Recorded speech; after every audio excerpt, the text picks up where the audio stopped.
Hey everybody, welcome back to Holy Roast. It is Rob and Rachel. And we are so glad that you are tuning back in with us for this very special episode. I hope that you have enjoyed this season so far. We've had some pretty rock star guests, and we will continue that today. You have a lot to live up to, my friend. And so some really great rock star friends. And so it has been just a joy to travel with you in ministry. Mm-hmm. We hope that you have journeyed along with us, grabbed another partner, went to a coffee shop, hung out with them, and discussed kind of what you're going through and how you're getting through this season. I think it's a time for us to gather together and to really share and do life because, man, we are in it. We are in it right now. We're in the thick of it. You grab your friends to come along with you. If you don't have a friend, we'll find you one. Yeah. Come in here. We'll find we'll do, it's like matchmaking. But please do that. And please feel free to share with your congregations, with other church pastors, other church leaders.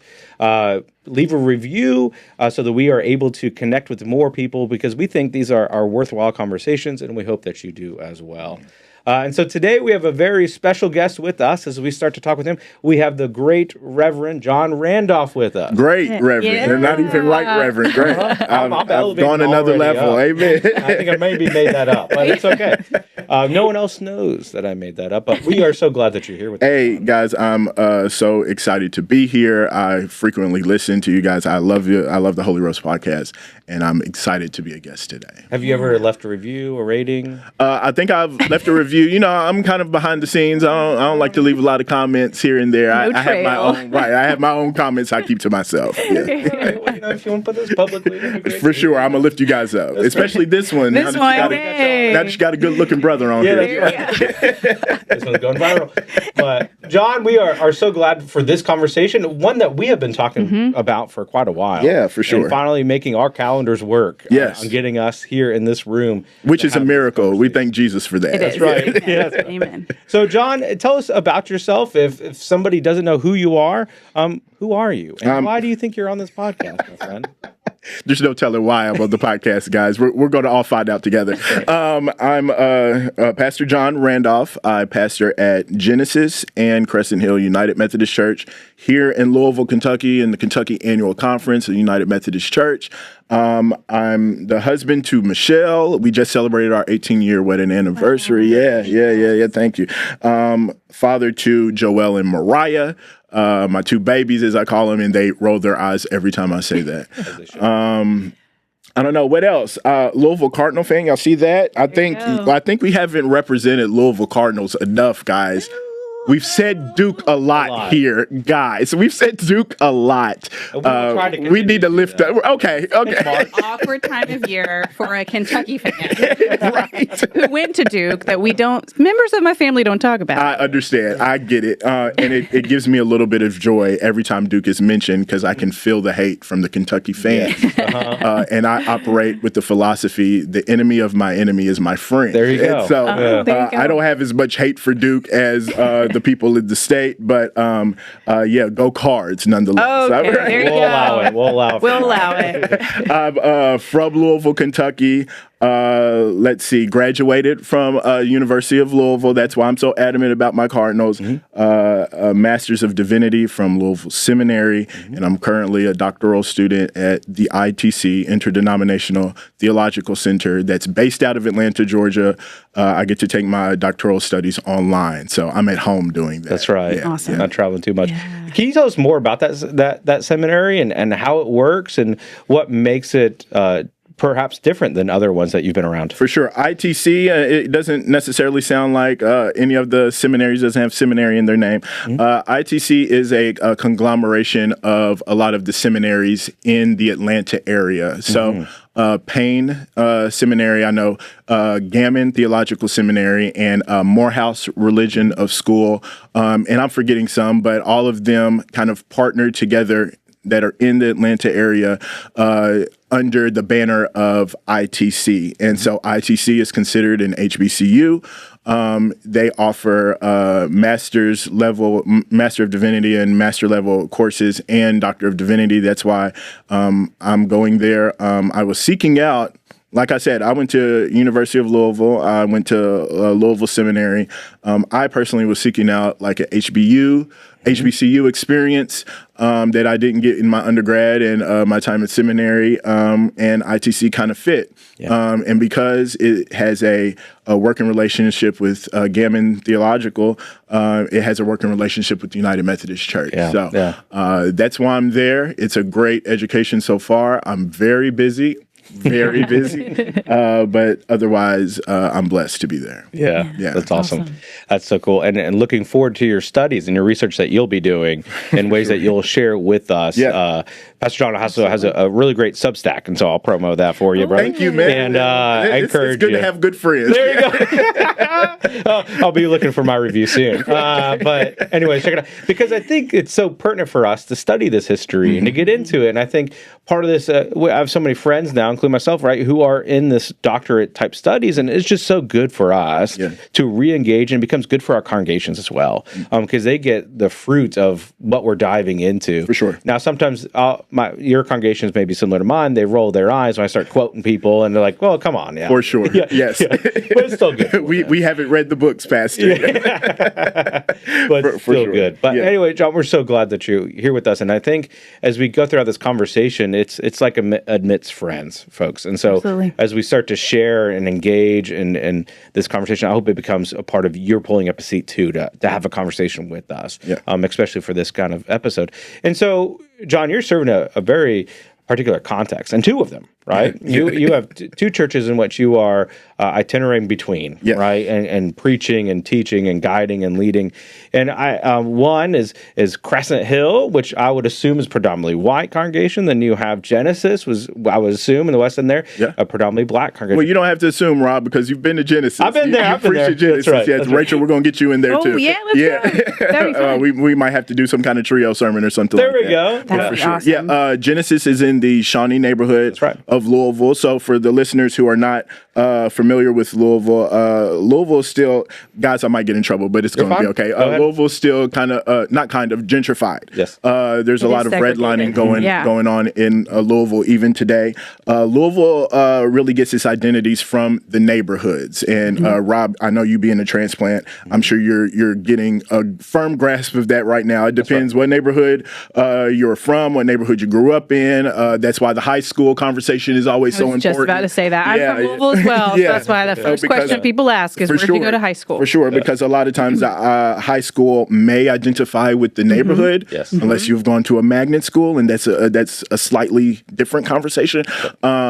Go Manual High School, by the way. I was going to say that. There you go. But other than that, so saying that to say that Genesis is in West Louisville, that is highly predominantly African American, in the Shawnee neighborhood that has experienced I don't think I'll be controversial and say this. Marginalization, definitely some divestment from the neighborhood and from that whole section of the city. So that's Genesis and the Shawnee neighborhood in a nutshell, whereas Crescent Hill is not on the West End. I don't know if it's fully east. I don't know. It's more east of downtown. Let me just say that. But definitely a little bit more affluent. Beautiful, beautiful houses over in the Clifton, Crescent Hill neighborhood. And I pastor at Crescent Hill as well. So those two different dynamics. That's awesome. Yeah. And we'll talk a little bit, John mentioning, I do know some about Genesis because we had the privilege of pulpit swapping and entering into conversations of partnerships. And I hope that becomes part of our conversation too of how we can do that. And we'll get some of those questions too, but I just want to name that. I do know a little bit. For sure. The people know you. That's right. The West Louisville people know Rob. Yeah. He's good at the streets, better guys. for worse. Well, first question to kind of kick us off here, you kind of told us a little bit about these contexts. What is the differences between pastoring and these? I would say they're pretty different between the two, and what differences are there, and what would be the biggest difference between pastoring predominantly black church and predominantly white church? Yeah, thanks for that question. I don't like comparing the two churches. I feel like the comparison kind of practice doesn't bear too much fruit. I don't see the the positives of it. I don't know how this might come off, so y'all clean it up for me. But sometimes I look at it as parenting. Now, let me be clear. Pastoring and parenting, I'm not making a correlation. Yeah. All I'm saying is I do have 2 children. Yeah. And I don't like to compare my children. Yeah. In the same aspect as I serve 2 churches, I kind of take that mindset along with them. I don't like to compare the 2. I like that. I take them for who they are and what the 2 churches need, and I try to meet the need as best as I can in their own setting. So I do appreciate the question. There is a natural inclination to compare. Well, what do I see here compared to what I see there? I actively stop myself from engaging like that. I like to engage in, what do I see at Crescent Hill? What is the Lord opening my eyes to see at Crescent Hill? What is the Lord opening my eyes to see at Genesis in themselves? So answering that question, saying that to answer the question, I don't know, we can get deeper into it, but I see Crescent Hill is definitely your more traditional Methodist church. We have what you mean liturgy. By? We use the hymnal heavy still in 2026. And they appreciate when I go by the lectionary. Now, I tend not to do that, guys. Sometimes I get in trouble. But when they can follow along with me, they know what's coming up in the lectionary. When my sermons correlate with that, I can tell they appreciate that kind of dynamic. Whereas Genesis likes a more prophetic style. It's the style I grew up with as someone who grew up United Methodist. Tell us more about that prophetic style then. What do you mean by that? So prophetic style, and the way I'm defining it, is seeing what's going on in the world and have a commentary to it. Or seeing how we as Christians are landing in our spaces, whether it's a community space, local space, or a worldwide space, and have a commentary to it. Are we reflecting what Jesus wants us to be as salt and light? Are we falling short? And then have a commentary towards that is what I call a prophetic style. So sometimes that correlates with the lectionary, and sometimes it doesn't. Sometimes it's a timely word if there's war raging or whatever else is happening that correlates with something in the gospel, they tend to appreciate something like that. So that could be very much current event type of sermonizing and speaking to that kind of dynamic. So that's Genesis. There's a mix between traditional hymns that we sing at Genesis and kind of some contemporary gospel. Some Kirk Franklin might find its way up in there, and some Ty Tribbett and some other things that happen at Genesis. Yeah. How do you feel like, because tell us more about your story, John, because I think you have an interesting one that allows you to engage in these 2 communities. And I love, they're 2 distinct, and even if you would compare 2 white churches, and I'm sure this is probably the same in black church too, you compare 2 of them, they're going to be different, right? It's not monolithic. For sure. In an extent. And so I appreciate your answer to that and helping us reframe. Yeah. Because I think we need to be better at the art of asking better questions. And that allows us to do so. For sure. Right? That becomes more contextual too of, hey, these specific places, right? So John, can you tell us more? Now we know where you went to high school, which is totally, we don't ask that in Florida. Do y'all go to high school? What are you gonna, please, Florida people, please, I love you guys. It may not exist anymore, but anyway, it would be where you went to college, would be the where you went to school rather than a high school, which is so funny. So I'm getting used to that. So when I tell them I went to Hernando High School, they're like, we don't know what that is. Yeah, that's all right. That's all right. We don't know where that is. But tell us more about your story, because I think that it engages you in a very unique way for your situation to do this sort of thing. So tell us more about your background there that allows you to do that. Yeah, I got to start with my parents, and I'll try not to be long-winded, guys. So I'm a son of parents who met in a United Methodist church. So let me just say that. My mom is from Port-au-Prince, Haiti.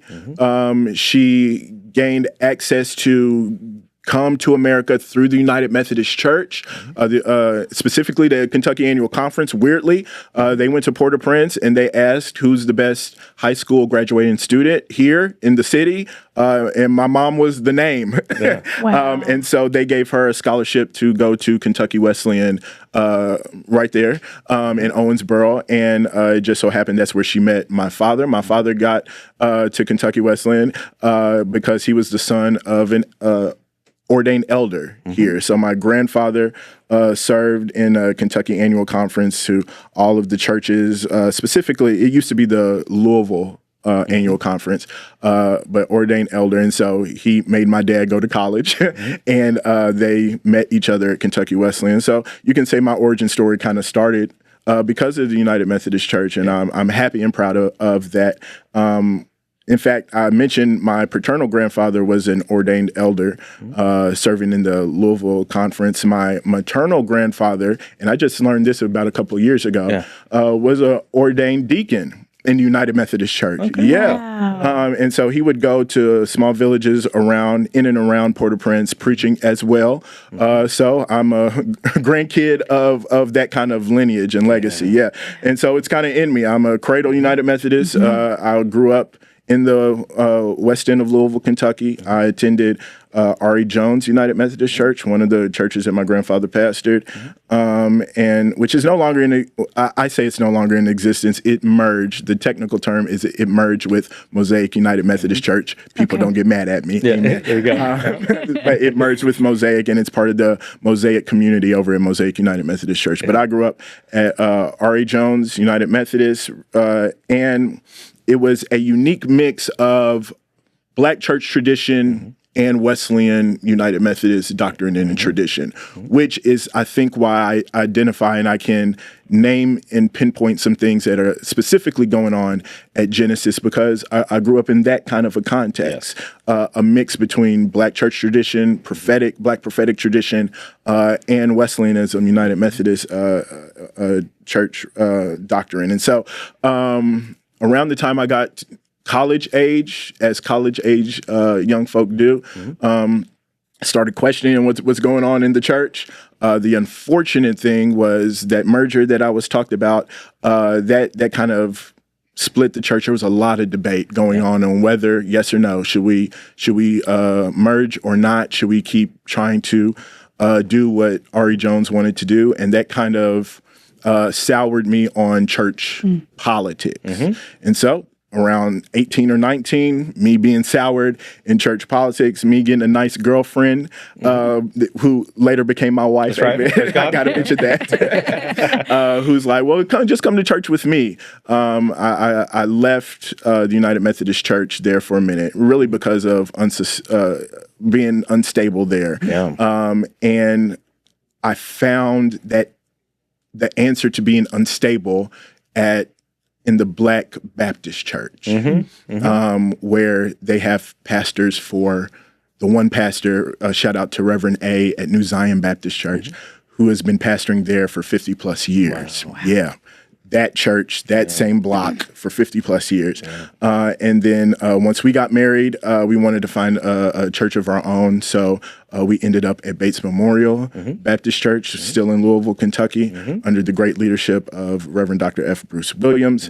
And that's where I kind of found my love for ministry again, really discerning the call and what God has over my life. And I found a community there at Bates that was willing to walk with me and help me through it. So I started ministry there, running a bookstore at Bates, and then ended up being full-time there, helping out with the Christian education ministry there. They helped when I was going through seminary. That's where I was at Bates going through seminary, and they were really just sensitive and caring enough to have me work, and then saying, no, John has to get to class, and we want to make sure that your grades are good. And so I found that caring community at Bates was am ordained Baptist minister, ordained at Bates Memorial. And then my unique story is the day after I received my ordination papers, guys, I start getting communication and call from the United Methodist Church saying, John, we've been following you from afar.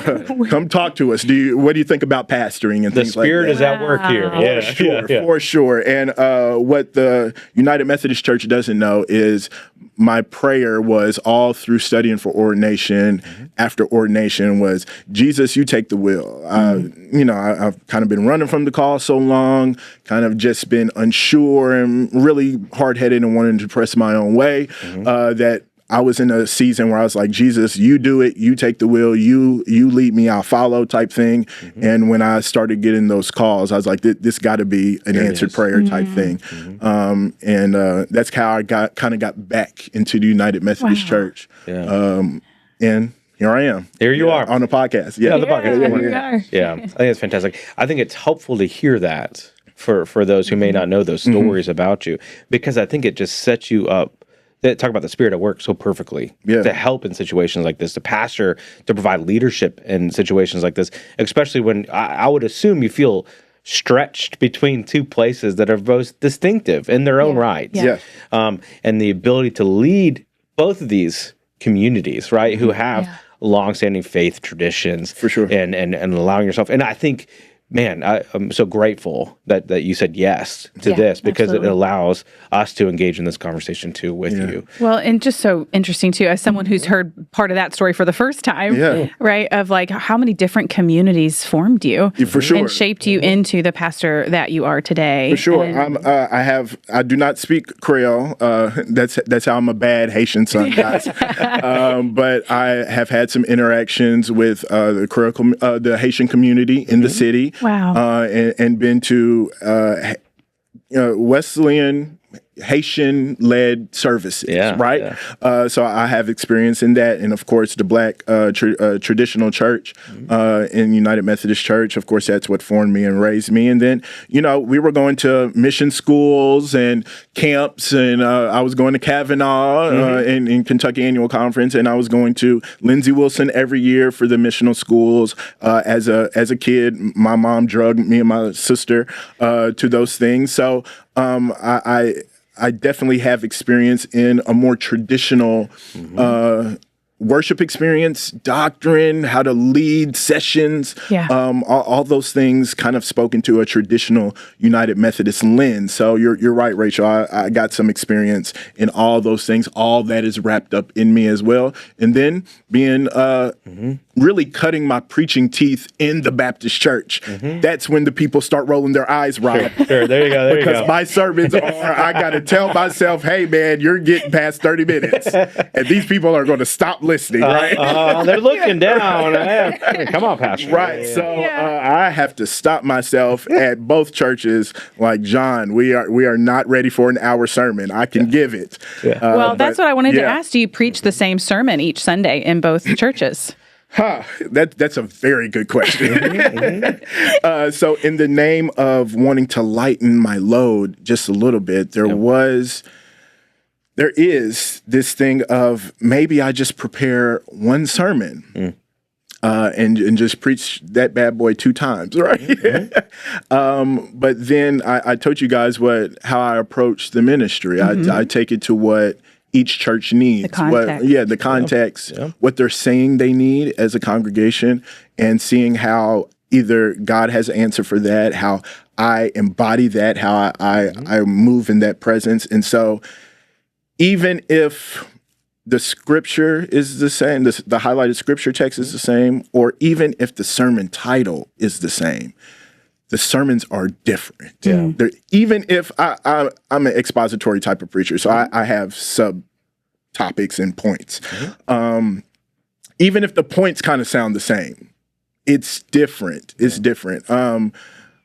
I've evolved as a preacher from going strictly manuscript. That's how I was definitely 7 or 8 years ago. To having an outline and knowing where I want to go mentally into the spirit and having that speak. And so when I look back, the points could be the same and they're in the same kind of order, but the rhythm is different. Yeah. The examples that I give are different, and that means it's a different sermon. Yeah. And so I'm sorry I took the long way around to answer that, but thank you. I think to be all the way honest, they might have the same title, but they're two very different sermons, speaking to very different contexts.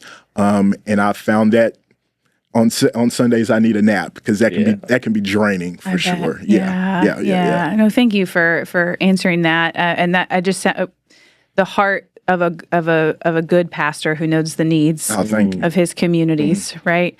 And I don't know. I mean, the question's almost like, who's serving a multiple point charge in the Kentucky Annual Conference wouldn't use the same sermon across all of your services, right?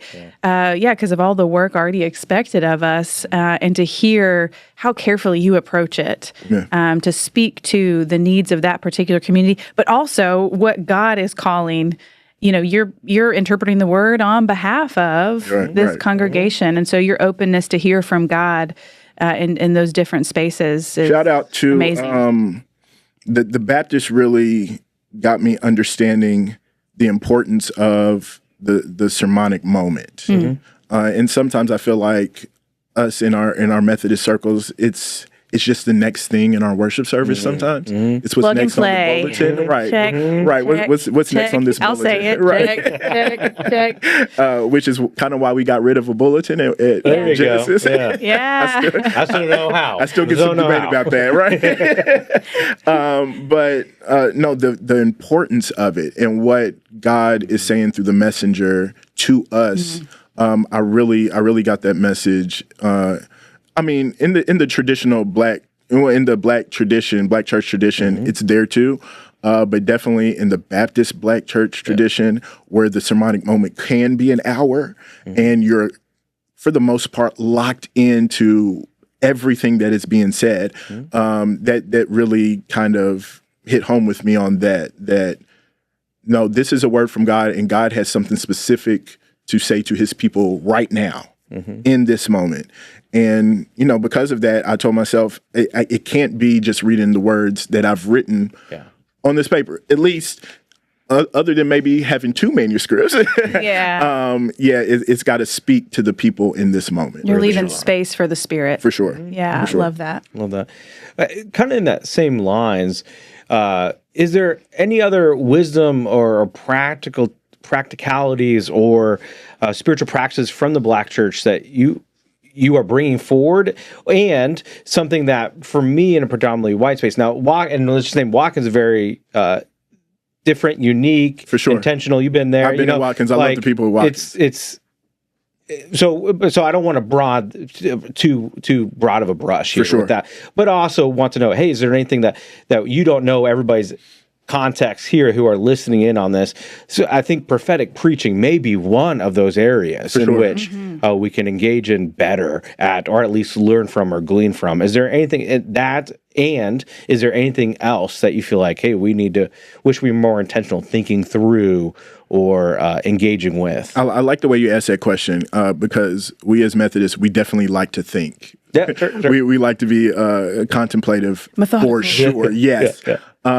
And at Watkins, we've talked about this a little bit, and what I've learned, and I appreciate so much of the people at Crescent Hill, is listen, guys, when you go into a traditional Black church, if you're connecting with people. Yeah. You're gonna. It sounds like something. You have feedback. You got some feedback, and you definitely have to reassess if it gets real quiet. Maybe it's just, it's quiet in here. Maybe you say that out loud, right? In your preaching. Oh, it's quiet in here. I must be hitting something. What I appreciated about Watkins and Crescent Hill and other churches that I preached at that are very much so contemplative, you don't necessarily get immediate feedback. And so you have to read differently. Yeah. And it stretched me as a preacher. I don't necessarily know if I'm connecting with you guys. I don't. In the Black church, we say, "Are you preaching right?" I don't know if I'm necessarily preaching right, and that just means, is my message coming through? Am I connecting with you? Type thing. Are you picking up what I'm putting down? Right. Yeah. It's the but sometimes it's the looks off in the distance, the subtle notes that, no, I'm really thinking about what you just said. Maybe not the shout in the outward kind of expression, but you might see a tear or two, you know, but that's it. Yeah. It's just maybe one or two tears. Yeah. And really listen to the feedback afterward. Yeah. And which I'm always really impressed by. I like when you said this, or when you made this point, I thought of this. So the post-sermonic feedback is so in-depth that I've discovered that I really appreciate that part of churches who tend to lean and be more thoughtful, right? To contemplate more. Yeah. I would also say the Bible illustrates a community when you see something and when you feel something, especially in Luke and especially in Acts, where there is an outward expression. The people were in awe. Right? Everybody praised Jesus, or everybody exclaimed together, right? It's weaved into the Gospels, right? Where if everyone experienced this miracle or this transformation moment, there is an outward sign, right? So, you know, there's something to be said for being thoughtful, but there's also something to be said is, if you are in awe, if you feel something, if something has landed for you, especially in that moment, we don't always have to be introverted about it. Show evidence of the Spirit at work. Show evidence. And we've already talked about basketball. We show excitement all the time. That's right. We know how to do it. That part of that congregation. We know fired up in Kentucky. Talk about basketball. Yes. And so we know, what I'm getting at is we know how to do it. And it can be okay at church too. I think that can, especially in our context, in United Methodist Church context, if we can be welcoming of that too. So we don't shoot people to stairs. We don't whisper behind their back. We don't try to figure out what's wrong with them. But if we can usher in a spirit where there can be different type of responses that people can feel comfortable in doing. I don't have to act like you. I can act like me. I can be me in this space. I don't have to assimilate to whatever the traditional United Methodist movements are. I can be me in this space. I think we can see it.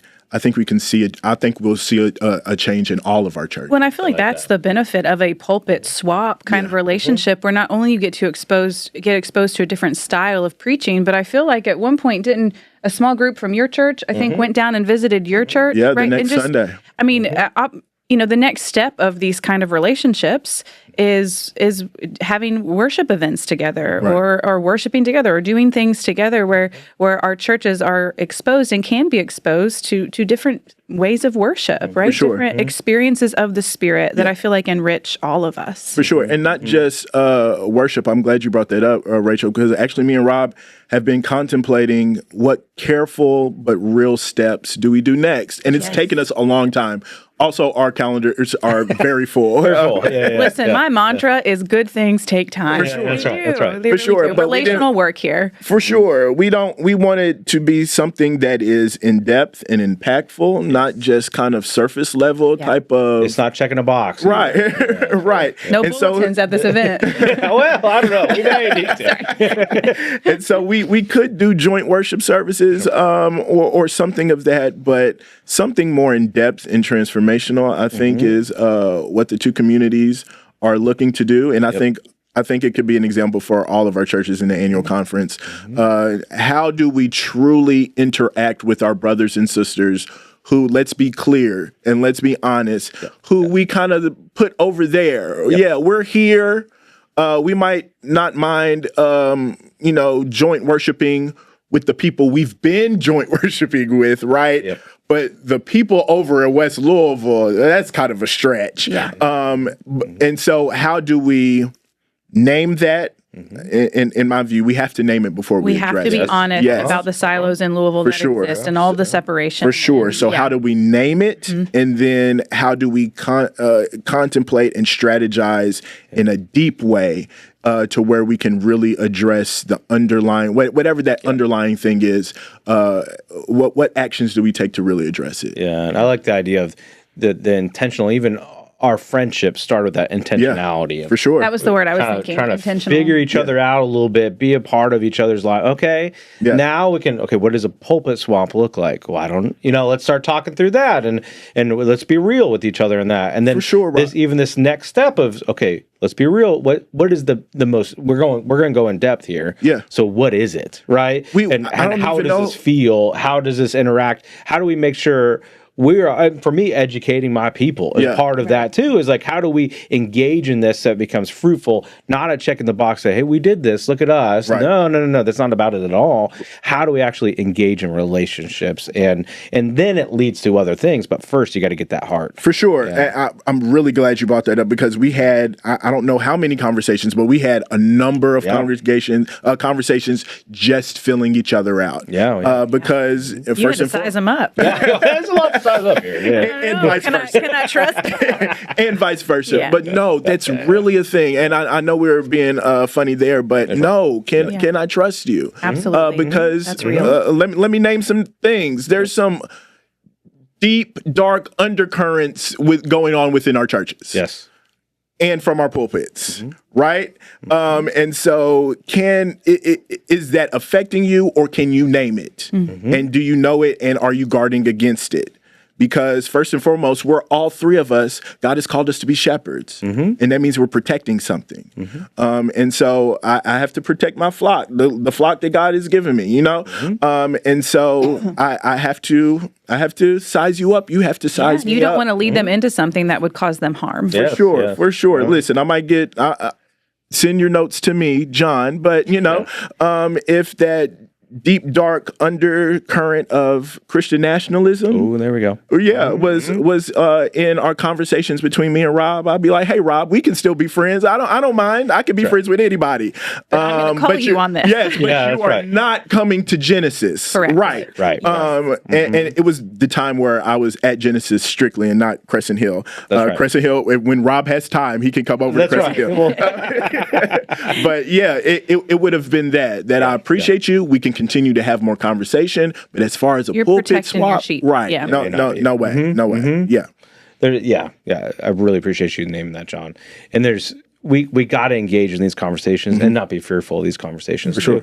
But also, there are ways in which we need to be protective of our own selves, our own hearts, our own minds, our own people, and what that looks like and how it feels. And there is an element of doing that. And as much as we could joke about it, it needs to be intentional, right? In this kind of serious conversation. But it has to start somewhere too. Yeah. And I think that was part of our beginning of our relationship. It has to start somewhere. Let's try it. Let's see. And then it was over and over. And then, now we're at the comfortability. We can engage with other people to bring into that comfortability. For sure. Okay. And then we start seeing some fruit of that and engaging and dreaming of what that could look like going forward. Yeah. And I've so appreciated that. Yeah, me too. Yeah. Absolutely. All right. I've been so just caught up in this conversation. It's been so good. Like I said, it's going to be a good conversation. I'm up. What has been the most challenging moment you've faced serving in this dual context, and what sustained you through it? Yeah. Two things come to mind. One kind of spiritual and one physical. I'll start with the physical first. I think that's a little bit more lighthearted. So we experienced a snowstorm here in Louisville not too long ago, and both churches, God bless our hearts, when we tried to clear the sidewalks and the parking lot so we can open up church and people can be safe and nobody falls and we don't have insurance issues, right? I went out there, and every time I envision if it's safe to enter church, I think of my parents, specifically my mother, right? My dad can fall, and I'll just be like, "Hey, man, get up," right? But if my mom's falling, I'm like, "Oh no, mom fell," right? Pray for me and my dad. No, he knows I love him anyway. And so that's what I'm envisioning. And I told the church that if I feel comfortable, if my mom can enter here and she feels safe, okay, let's open it up, right? And so during both snowstorms, the sidewalks were clear. Let me get this straight: the sidewalks were clear, but there was a narrow path. And I was just like, well, the people who maybe can't walk a perfectly straight line or whatever the case, it might not be fully safe. That's okay. Let me pop the trunk. I got my snow shovel in the trunk, right? And so I was thinking I was only doing that from one church. And so I'm widening the sidewalk. I'm out there, putting some salt that I have down on there just to make sure the sidewalk paths are nice and clear and wide. And then I said, well, let me go check on the other church and make sure it's okay. And it was the same exact thing. And so I had to do it again. And I might be young to church standards, but I'm not young. You felt my back was burning. And it took all the energy I had to roll out of bed the next day. I was like, you still had to preach. Yes, I did. Twice. Right. And so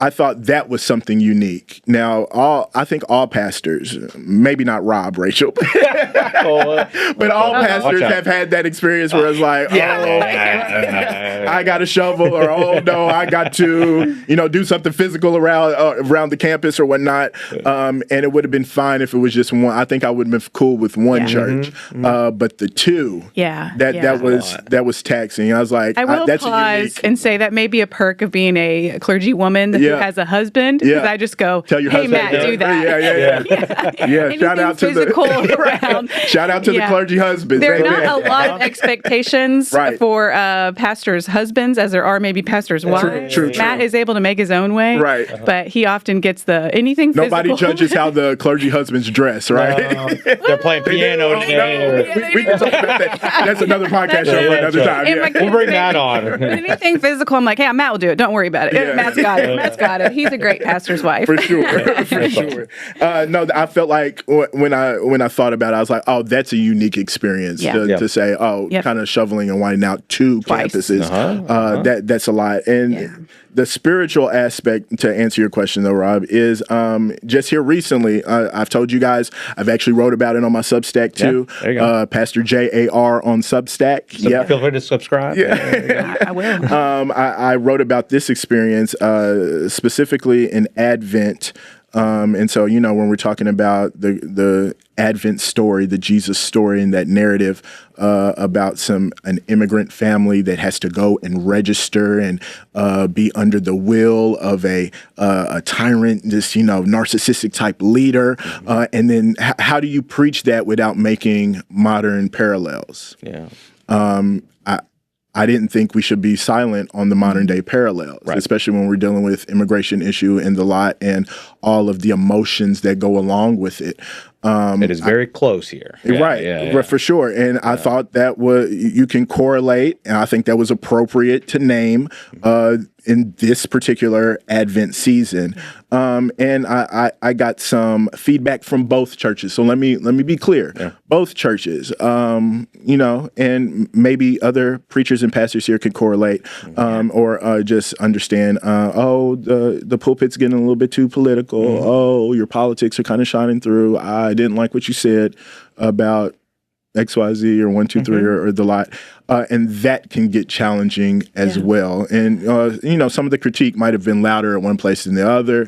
But that's been difficult. So it's one thing to receive some critique, and nobody's above critique. I'm fine with critique. Right. And, pushback. I'm fine with pushback, but to get it from two. Well, and when it's hitting on, say, maybe that deeper spiritual undercurrent that you were talking about, you're like, that's a moment that so many of us have been in of how to faithfully preach and lead our folks in this moment to respond with the character of Christ, but also to think critically about what's going on around us. I mean, that's really important. For sure. right? So many, I think, folks are just kind of tuning in to their political pundit that they prefer, and that's what's on in the background 24/7 in their homes, and that's formative. For sure. Right. And so a lot of ways we got to, scripture talks about wake up, oh, you sleeper. I mean, we got to wake people up a bit. Yeah. John Gallagher talked about that too. Wake people up. Insomnia, discipleship. Is that what he referenced? One of the people he reads, to really kind of see and think clearly about a way of Jesus through this. Yeah. And we get like 20 minutes, not quite an hour, right? To do that on a Sunday, right? I get a little more. Maybe a little I do more. not preach an hour or 30 minutes. I do about 30. Where they get this in discipleship, let's just call it discipleship if I'm allowed, right? All throughout the week from their political pundits. Yeah. And then we get that little time and my what hurts me, and you're getting this twice, is like you're going to rely upon them and not your pastor who knows in a way they might not even be aware, but that's it's right. But sometimes they are, but like what level of trust, like they can't call up these pundits and talk to them, but they can call us, right? For sure, and they do. They do. Yeah. It's they the got my email, it's the feedback that comes in the form of a coffee later in the week, not in the room, right? While it's happening. But it is so formative, and I think what wears on me is that it's often like maybe one particular little thing I said they think is some sort of dog whistle to something else, then apply all X, Y, Z. All of this must be true. I'm like, for sure. But did you listen fully to what I said and the Spirit of Christ in which you know me? For sure, right? for sure. I think I mentioned this in the Substack. In a Substack was when you take away somebody's voice, you kind of take away their power. Sure. Or their hermeneutical lens. When you take away their hermeneutical lens, you're taking away their power and how they identify and what's going on in the gospel. For most of the people in my church, this is not their first Advent season, right? Might be their 50th. Yeah. I think they wanted to hear the same message, but especially at Christmas, they like the good old. They do. They like the warm and fuzzies, and I'm fine with the warm and fuzzies too. There are other days on of the Christmas week for that. Eve. I'll say that. But the Advent story is not warm and fuzzy. No. Let's be clear. And so if you've been reading it and with your apple cider or whatever, and you just get on warm and fuzzy, I'm not sure if you're reading it right. Yep. That's essentially where I'm coming from. Let's read it like it's supposed to be read, and let's make some parallels. Well, I would just want to say thank you for your courage and faithfulness in that moment. That I know it was difficult. Yeah. And there's feedback, and we can adjust maybe in how we approached. But you did, what you felt like God was calling you to do in that moment to challenge our folks in their discipleship. And the prophetic is challenging. It is. It's supposed to be. We're supposed to sort of disrupt the comfortable. For sure. Not every Sunday, but not every Sunday. Absolutely. So, but what's sustaining you through this? Maybe in that moment, but also right now, what sustains you? Now that's a good question, Rachel. Let's see. I get to go home to a wonderful family. Yeah. And so shout out to Michelle, Joelle, and Mariah, who know how to pick dad up, and then also let me be me. I'm the only guy in my house. And so sometimes the things that get on their nerves, they just kind of roll their eyes. They go, I like to eat food from people who leave leftovers, right? So I'm like, oh, you don't want that. Let me eat it. They're like, well, I was saving that for later, but okay, Dad. And they've been very gracious in those kind of examples. So, definitely my family. I have a great crew of preacher friends. I've maintained a steady, really a really great group of the people I graduated with at Louisville Seminary. Yeah. Even though only one stayed in Louisville, we're still on the text thread. And, I get to text to them, man, and they're a really wonderful group. I'm like, am I crazy? Y'all listen to this sermon. Is it one-sided like they're trying to say it is? Because I'm not above that. I'm not above critique for being better. Yep. Let me be clear. But, if I'm getting a resounding, no, you're on point, no, that is the message, right? Then they can kind of, keep me kind of there. Okay, I'm not losing it, the preacher friend, my Baptist preacher friends that have not left me, even though I went to the United Methodist Church, they might give me a hard time, but I can definitely rely on them too. So this crew of people that I really have a deep relationships with, that can hold me up, that can, be real with me when it's time to call me to the carpet, but also let me know, no, you're not crazy. No, you're not losing it. This was on point. This was very on point of what the word was trying to say. Yeah. Amen to that. I'm grateful for them as well, because you are a tremendous pastor in our annual conference, and I'm grateful to be in ministry alongside of you, and grateful for those folks who are sustaining you, because we need each other. Yes, we do. In this moment.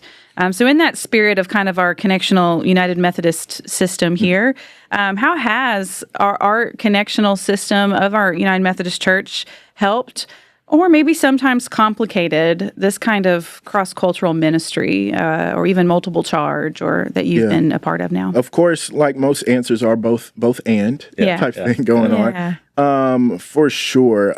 I think although we make good strides, I think we can really play a role in being a leader of what being connectional, what knowing how to, disagree without being combative. We, as United Methodist Church, really have a potential there of leading and showing how we do it. I'm not sure if we've made the strides to go out and say, this is the way.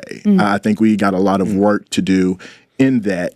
And it goes really a long way back, like you said, Rachel, of crossing those neighborhood borders.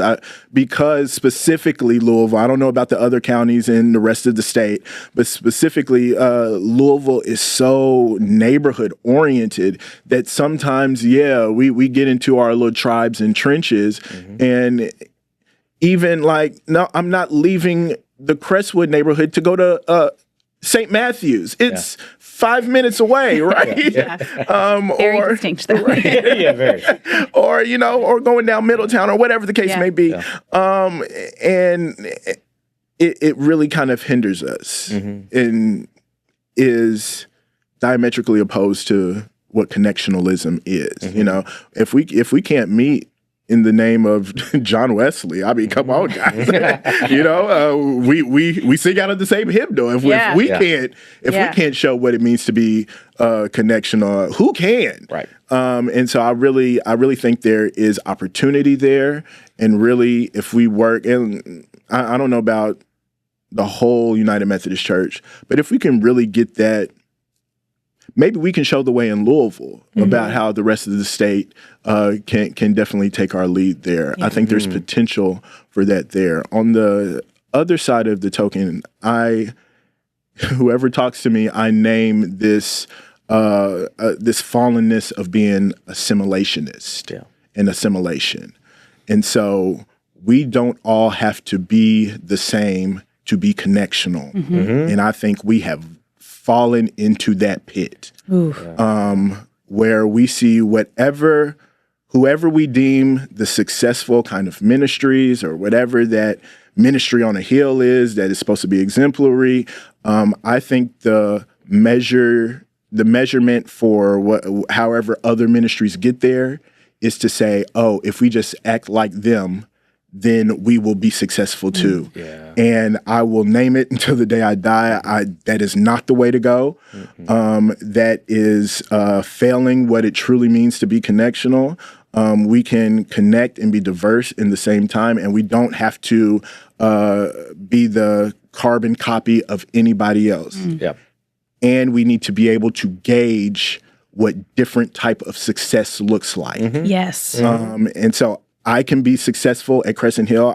Well, Crescent Hill can be successful in its own measurement, with its own goals in mind. Genesis can be successful, and it doesn't mirror anything that Crescent Hill is doing and the rest of the ministries, right? And I think we, as an annual conference, from the leadership on to whoever else,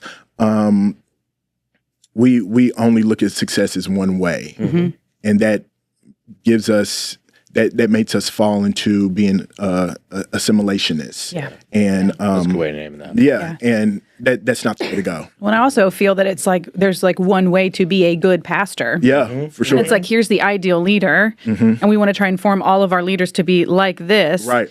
But we are all different. For sure. Right? For sure. And not just, oftentimes if there's a female pastor who has served a church, then they'll send another female after because it's like, but the assumption can be that she's going to be the same as the one who came before. And you're like, we don't think that about these guys. Right? We allow them to be unique and distinct and to bring their own little gifts. But the assumptions might be made, right? Right. And so I think also allowing pastors to be who God has created them to be. I mean, there's been this movement of like of certain years of ministry, conference sending you through some training where we all do the Clifton 34 Strength Finders. And it was so great. But those are all very different pastor to pastor and trying to learn how to lead from those strengths, right?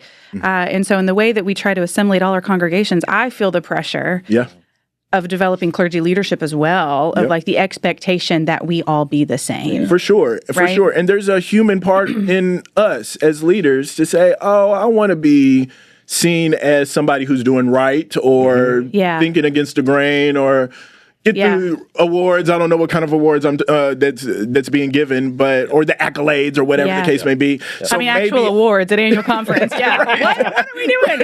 We're all competing for that, right? No, nothing. So but I think there is a humanness in our kind of leadership that says, well, maybe if I act more like whoever, then maybe I can be recognized too. Yeah. And somehow in the zeitgeist, that means I'm successful. I'm successful as a leader and a pastor.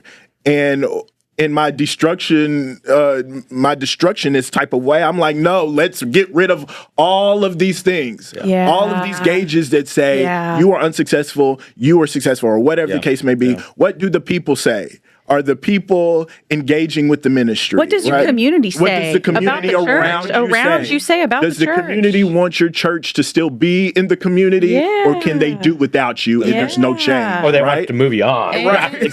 Or they'd rather you move, right?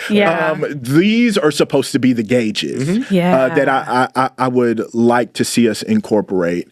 Instead of getting out of, is my DS pleased with me or not? Or did I make the newsletter? Amen to that. But what I hear you saying is like for a system to function, a system has to, what I hear you articulating is the difference between like a connectional that allows each of us to be sort of unique in our own settings, in each context, an incarnational approach versus a uniform system that's trying to just keep it moving. And this is what we need. And kind of plug and play. It's the easy path. It's the easy path to say, okay, we're all the same. Here's the lectionary. Here's what you're supposed to preach. Here's what songs correlate with it. This is what you're going to do week in and week out. And in some aspects, that can work. And in solidifying the doctrine, I understand. Yes. But is there some room to be unique? Yes. That's right. Is there some room to do something different? Well, and there's a tension because we are a part of a system. And can we emphasize the more connectional piece? That's not a spirit of competition. We're all in the same city. We're all on the same team here. Can we partner together?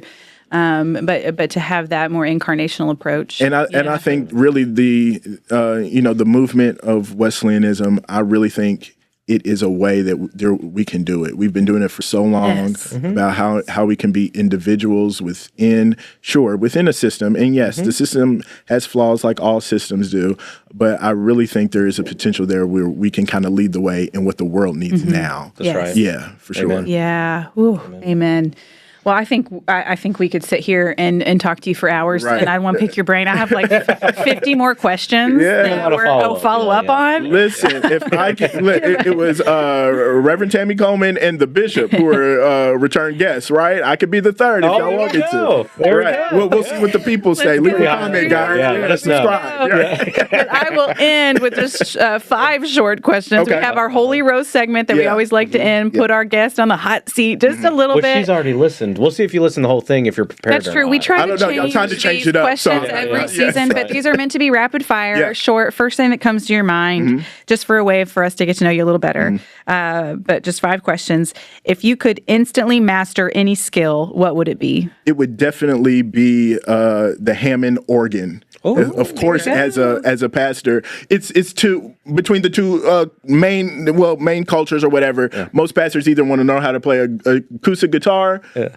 I think really it's because then we maybe don't have to pay musicians. I don't know. But either acoustic guitar, I would have loved how to learn how to play the Hammond organ. The Hammond organ, it's a sound that to me just says, "Oh, I'm in a black church." And if I could do it, and it's 2 levels, and there's some feet movement, guys. I look at the organ player, and he's just going right. But if I could have learned how to do that, for sure. Yeah, for sure. Yeah, I love that. How do you take your coffee or tea? Yeah, I'm not down the big coffee right. today. I turned down coffee today, guys. I offered several times. Right, I want to make that clear. I said, Rob, I'm good. I like my tea just slightly sweet, so not even the whole sugar pack. Okay, like a third of it. And let me see. I don't know, green tea. For the most part, I'm getting into chamomile tea. You trying to quit the caffeine? What's going on? No, because I like Coca-Cola. No, I've never really been the coffee drinker type of guy. I tend to, when I wake up, I tend to be just kind of up and ready, especially during. Jealous. Especially during parenthood, and so. I kind of got used to not getting sleep, weirdly. I mean, when the babies were crying. This is go mode. We were both up, even though I didn't really have too much to contribute. I just wanted my wife to feel like she wasn't alone. That's great. That's right. I love that. I love that. So we were kind of both up, and I don't know if we got the cycle back yet, just sleeping and they're fully teenagers through the now, night. right? They are. And then sometimes they walk around like, hey, what are you doing? Where are you going? Don't go anywhere. I'm not ready for that. So the lack of sleep is for different reasons now. It's different. No, and it's more sleep. Let me be clear. It's more sleep. But sometimes you got to still keep your head on a swivel. I live in the West End, guys. So sometimes you just got to make sure everything's cool. You'll hear the sirens or whatever. You got to make sure they're not coming to your house. So those kind of things. I'm up and down. Still just a little bit. I still get 6 or 7 hours, though. Praise the Lord. That's good. That's good. Got to take care of yourself. Yeah. Who's a theologian, living or dead, who you'd love to have a lunch session with? Ooh. So I got to meet James Cone before he passed away. Yeah, I got a picture of that. But a lunch session would have been great. Yeah. Great. And then just recently, last month, I got to meet Pastor Jeremiah Wright, and I got to talk to him. And a lunch session with him, especially about this talk about being prophetic and how it really kind of demonized him to much of our nation back when President Obama was running. I would love to pick his brain and really understand how he felt in that moment of being villainized about, just what he was preaching and being villainized about it. I would have, and he's Pastor Jeremiah Wright's still around. So if one of y'all want to hook that up, let's go. Make a connection. Let's do that. But either one of if James Cone, who has passed away, or Dr. Jeremiah Wright. Yeah, sure. Incredible. What's something you'd tell your younger self, but they probably wouldn't listen? That I'm a pastor. Growing up in my context, and like I said, my grandfather still looms the shadow just with our last names. Like there's some people still now that are like, oh, you're related to Pastor Randolph? And I'm like, yeah, I'm Pastor Randolph too. But as a younger person with that kind of heavy shadow, there was a want to not be a pastor. And then you get the other side of what being a pastor is, somebody who stays up, who really tries to organize like meetings and all that stuff. The unglamorous, not much is glamorous, but really the unglamorous stuff. And as a young person, I was seeing that and just know that was in my family dynamic, and I was like, not that. No way.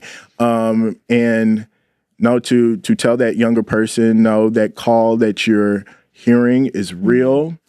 You can succeed. It doesn't have to be like whatever vision you formed in your mind. That it is going to be tough, but yeah, there's toughness, there's challenges in life in general. But this is really what your call is, and you can definitely have success and have success in it. That's what I would tell myself. That's good. Yeah, that's great. Last one. Yeah. You're called up to bat. What's your walk-up song?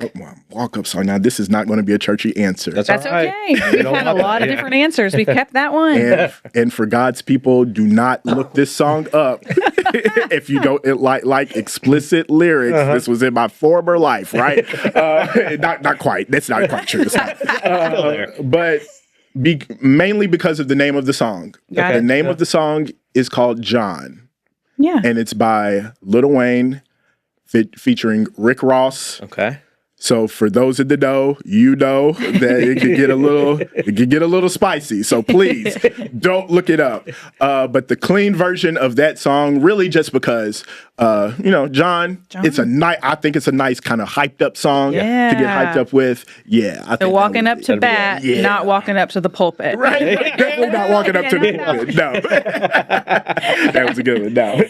Well, John, thank you so much for being with us today. Yeah. What a wonderful conversation. I appreciate you guys. So man. Enjoyed it. I always love talking to you guys. Yeah. Sure. Part 2. We'll have to do it again. Yeah. Bring me back. Yeah. But listen in, comment, things that spoke to you, maybe follow-up questions that you have, things that you liked. Follow Substacks for sure. There we go. We'll link them. Yeah. And we'll look forward to our next conversation. Thanks for joining us on Holy Roast. Thanks, everybody.